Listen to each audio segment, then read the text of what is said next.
ഉച്ചത്തൂണിന് മത്തി മുളകിട്ട് വറ്റിച്ച് വെക്കാന്ന് വിചാരിച്ചു. ഹലോ ഫ്രണ്ട്സ്, ഏറ്റവും സിമ്പിളായിട്ട് പക്ഷേ സൂപ്പർ ടേസ്റ്റിൽ ഞാൻ മത്തി മുളകിട്ട് വറ്റിച്ച് വെക്കുന്ന വീഡിയോ കണ്ടാലോ.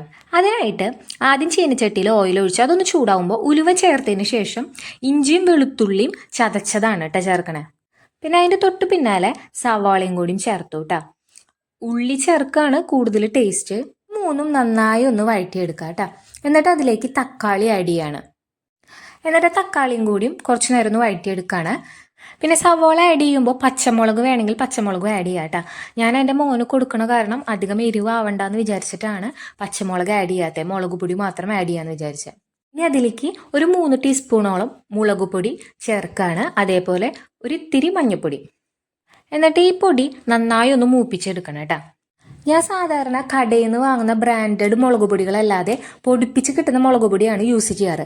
അങ്ങനത്തെ മുളക് പൊടി ആകുമ്പോൾ എരിവും കൂടുതലുണ്ടായിരിക്കും, അതേപോലെ കളറും നല്ല റെഡ് കളറിൽ കിട്ടും കറി. ഇപ്പം ഞാൻ കടയിൽ നിന്ന് വാങ്ങിച്ചിട്ടുള്ള മുളക് പൊടിയാണ് യൂസ് ചെയ്യുന്നത്, അതുകൊണ്ട് തന്നെ കറി കളറ് കുറവായിരിക്കും. അതിനുശേഷം 2 ഗ്ലാസ് വെള്ളം ചേർത്തിട്ടുണ്ട് കേട്ടോ. എന്നിട്ട് അതിലേക്ക് ആവശ്യത്തിന് ഉപ്പ് ചേർത്തു. പിന്നെ അവസാനം പാകം നോക്കിയിട്ട് പിന്നെ ചേർക്കാം. ഇതൊന്ന് നന്നായി തിളച്ചു വരണം. തിളച്ചതിന് ശേഷം ക്ലീൻ ചെയ്ത് മാറ്റി വെച്ചിട്ടുള്ള മത്തി അതിലേക്ക് ചേർത്ത് കൊടുക്കുകയാണേ. അതുപോലെ 2 കുടംപുളി നേരത്തെ വെള്ളത്തിലിട്ട് വെച്ചിട്ടുണ്ടായിരുന്നു. ആ 2 കുടംപുളിയും കൂടിയും ഇതിലേക്ക് ചേർത്ത് കൊടുക്കുകയാണ്. എന്നിട്ട് കുറച്ച് സമയം അടച്ചു വെച്ചിട്ട് വേവിക്കുകയാണ് കേട്ടോ. ചെറിയ ചാളയായ കാരണം പെട്ടെന്ന് വെന്തോളും. എന്നാലും ഞാൻ 2 ഗ്ലാസ് വെള്ളം ചേർത്താലും നന്നായിട്ട് വറ്റിച്ചെടുക്കാറുണ്ട് കറി.